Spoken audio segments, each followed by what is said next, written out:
స్వామీజీ, హనుమాన్ చాలీసా వేల మందితో లక్షల మందితో పారాయణ చేయిస్తున్నారు. వ్యక్తిగతం నుంచి అండాండ పిండాండ బ్రహ్మాండాల్లో ఈ పారాయణాల వల్ల వచ్చే ప్రయోజనం ఏంటి? 3 లక్షల మంది ఒకే చోట నిల్చొని 18 మాటలు పారాయణ చేశారంటే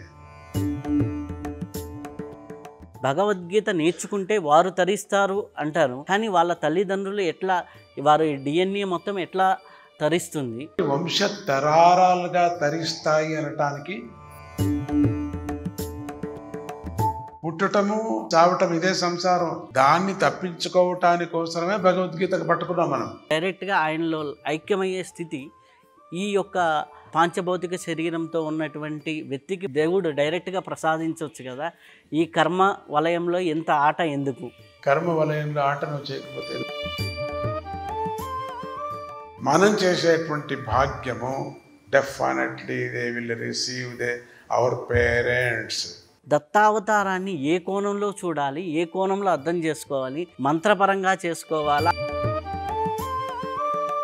ఈ సమస్త జీవులు సృష్టి చేసేక ముందు వీళ్ళకు ఒక విరుగుడు కావాలని పరమాత్ముడు అడిగినప్పుడు బ్రహ్మను, అప్పుడు దేవదేవ గురువు గారు మన దత్తాత్రేయుడు మనుషులకు కాదు రాక్షసులకు గురువే.